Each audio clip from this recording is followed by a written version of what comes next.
Hi everyone, welcome to digital GK classes. So CTET जुलाई का जो नोटिफिकेशन है वो बहुत जल्द आने ही वाला है। अप्रैल में आपको कभी भी देखने को मिल सकता है। और आज की जो ये वीडियो ये बहुत इंपॉर्टेंट है। अगर आप सच में कुछ चीजें जो है बिना उतना मेहनत किए ही उसमें जो है स्कोर अपना अचीव करना चाहते हैं तो ये वीडियो आप सभी के लिए बहुत इंपॉर्टेंट है। स्टार्टिंग टू लास्ट तक जरूर देखना, क्योंकि यहाँ पर मैं आप सभी के सामने जो है 3 ट्रिक्स लेकर जो है आई हूँ जिससे कि आपका एग्जाम बहुत ही ईजिली पास हो जाता है। सबसे पहले आपको पता है कि जो सीटेट का एग्जाम होता है उसमें 150 क्वेश्चंस। देखो यहाँ पर मैं ये नहीं डिस्कस करने वाली हूँ कि किसमें कितने क्वेश्चंस आएंगे, किस टॉपिक्स क्या है, बिकॉज ये ऑलरेडी मैंने डिस्कस किया हुआ है। अगर आपने नहीं देखा है तो प्लीज आप डिजिटल जीके क्लासेस से प्रीवियस वीडियो सर्च कर सकते हैं। तो 150 क्वेश्चंस आता है। अब इस 150 क्वेश्चंस में से आपको सारी चीजें नहीं रटनी है, सारे नोट्स नहीं बनाने हैं। जैसे कि आपका जो पहला ट्रिक यही है कि जो 65 आपके पेपर 2 में आता है पैडागोजी। आप जानते हो कि सीडीपी में 15 क्वेश्चंस, लैंग्वेज दोनों लैंग्वेज में 15-15 30 हो गए।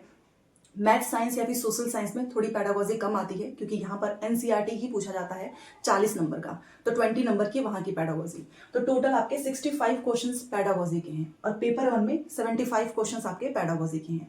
अब ये पूरा नंबर, ये पूरा पैडागोजी का है, तो 65 से 75 नंबर आप इजिली अचीव कर सकते हो बिना कोई नोट्स बनाए, बिना कोई किताब पढ़े, सिर्फ यहाँ पर जो कुछ ट्रिक्स हैं इसको फॉलो करके। ठीक है। हाँ, ये बात और है कि एनसीईआरटी तो आपको पढ़नी ही पढ़नी है, उसमें कोई ट्रिक्स काम नहीं आने वाला है। तो 6, 7, 8 की किताबें स्टार्ट कर दो पढ़ना, वहां से खुद से नोट्स बनाओ। सोशल साइंस में मैं आपकी मेहनत जो भी है उसका आसान कर दूंगी, क्योंकि बहुत सारे लोग नोट्स बनाना ही नहीं चाहते हैं। तो आप मेरा खुद का नोट्स ले सकते हो इस नंबर पे मैसेज करके।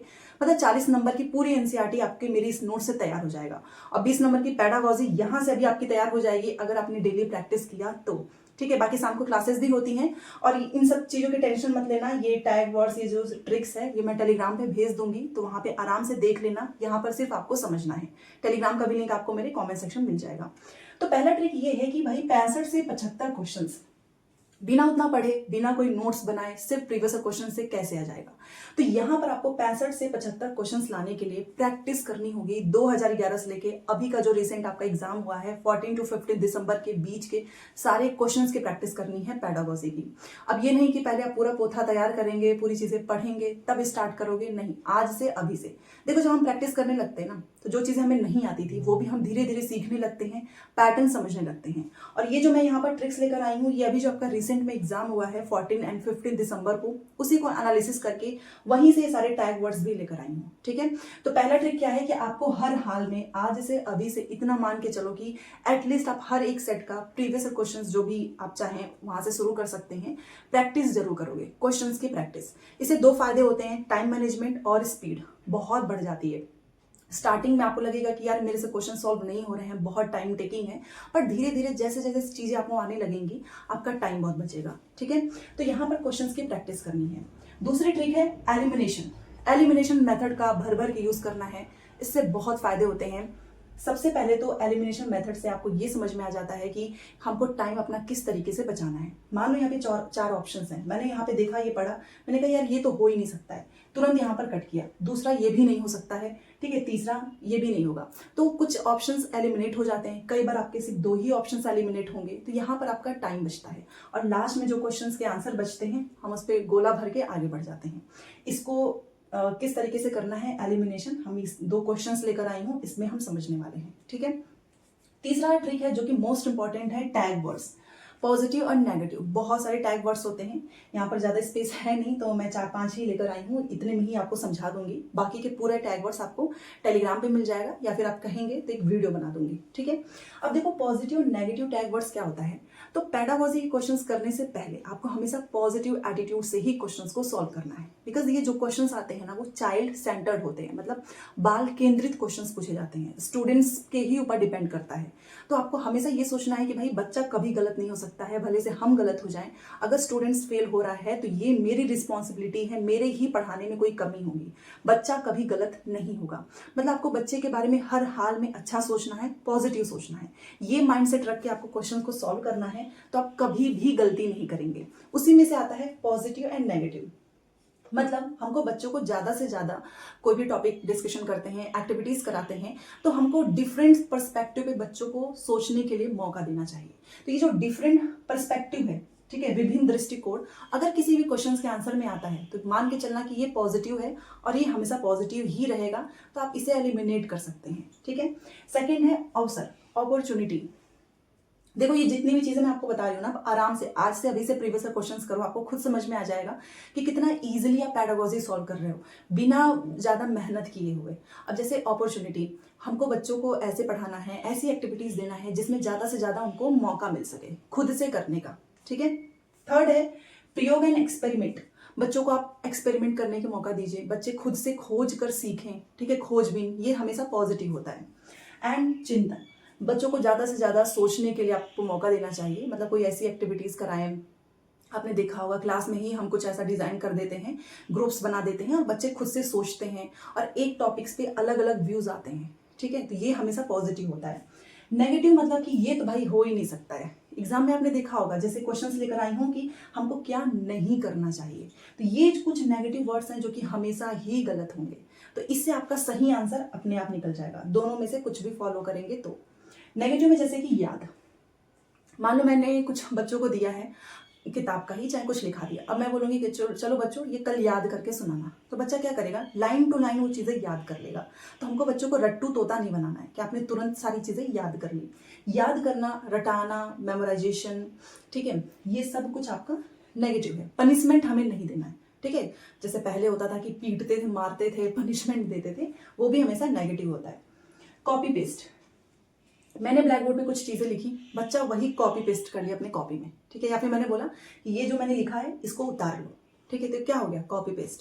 तो ये चीज़ें नहीं करनी है। बच्चे अगर हैं क्लास में तो आप देखो कि जरूरी तो नहीं है ना कि जो चीज़ मैंने यहाँ पे मैथ का ही कोई सम दिया है वो सारे बच्चों को आए, तो उनके हिसाब से, उनके लेवल के अकॉर्डिंग मैं उनको होमवर्क भी दूंगी। अच्छा ये ग्रुप बच्चा ये कर सकता है, ये बच्चा ये कर सकता है, उस हिसाब से। कोई भी चीज़ आपको तुरंत कॉपी पेस्ट नहीं करानी है, चाहे वो किसी भी मैटर में हो। नेगेटिव होता है वर्जित, बच्चों को हमको किसी भी चीज़ के लिए कभी मना नहीं करना है। मना इन द सेंस कि जैसे कि आपको ये नहीं कहना है कि कोई बच्चा खुद से एक्टिविटी कर रहा है, अच्छा परफॉर्म कर रहा है और आप क्लास में कोई दूसरी चीज़ पढ़ा रहे हो, तो ये नहीं कि बच्चे तुमको ये करना ही नहीं है, इस चीज़ पे सोचना ही नहीं है, मतलब वर्जित जो है वो नेगेटिव होता है।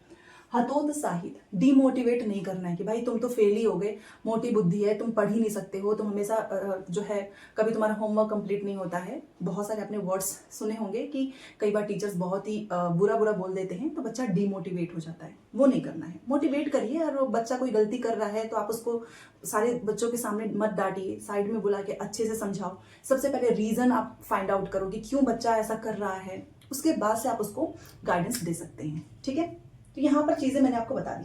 पहला ट्रिक है क्वेश्चंस की प्रैक्टिस करनी है, बिना इनके ये सारे ट्रिक्स बेकार हैं। दूसरा है एलिमिनेशन मेथड।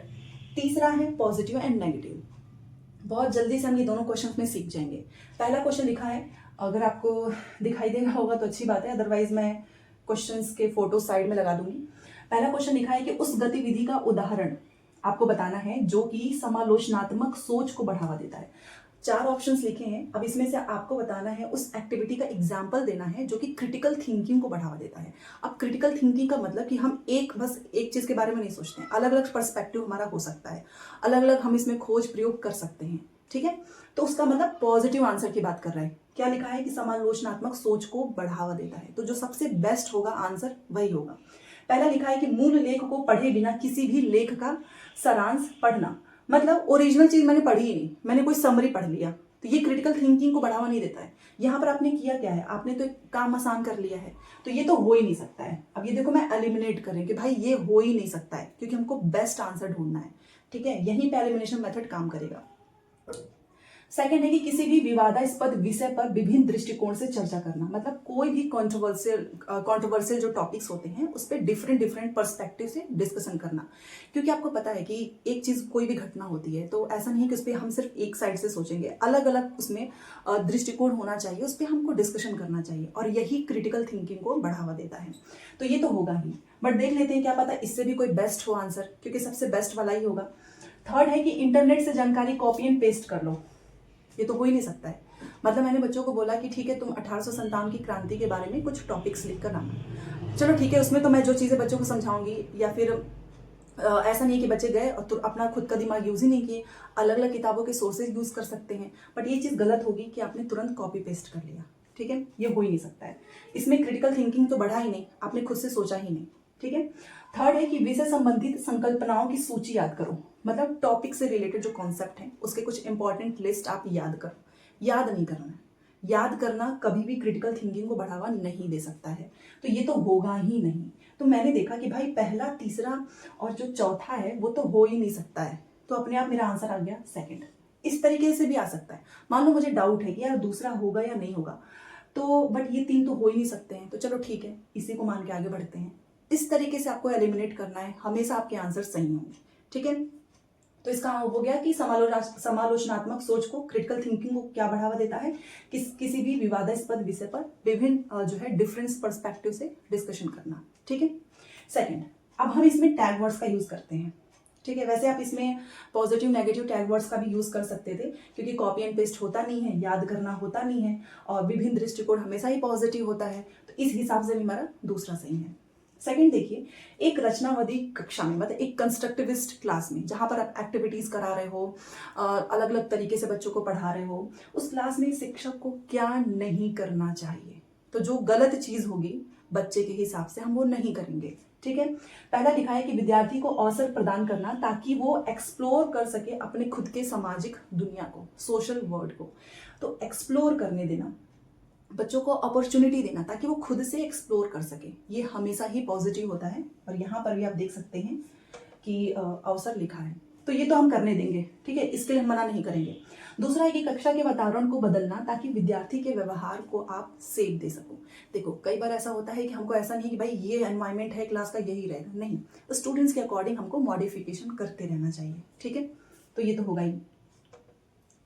थर्ड है कि विद्यार्थी को सामाजिक मुद्दे पर चिंतन से वर्जित कर देना, मतलब कोई भी ऐसा सोशल इशू हुआ है, ठीक है, और आपने, बच्चे ने कोई टॉपिक छेड़ दिया, क्लास में होता है, और आपने फिर मना किया कि नहीं नहीं, हमको इस पे बात नहीं करनी है, आप वही पढ़ा रहे हो, नहीं, ये गलती नहीं करनी है। अगर कुछ चीज़ें आ रही हैं, चल रही हैं, तो बच्चों को हमें उस पर सोचने देना चाहिए। वर्जित का मतलब आपने बच्चों को मना कर दिया। ठीक है, तो बच्चा ये सोचेगा कि मतलब ये कुछ गलत चीज़ है, तभी टीचर ऐसा कर रहे हैं, तो वर्जित नहीं करना है, तो हम ये नहीं करेंगे। ठीक है, बाकी और देख लेते हैं, क्या पता इससे भी बुरा हो कुछ।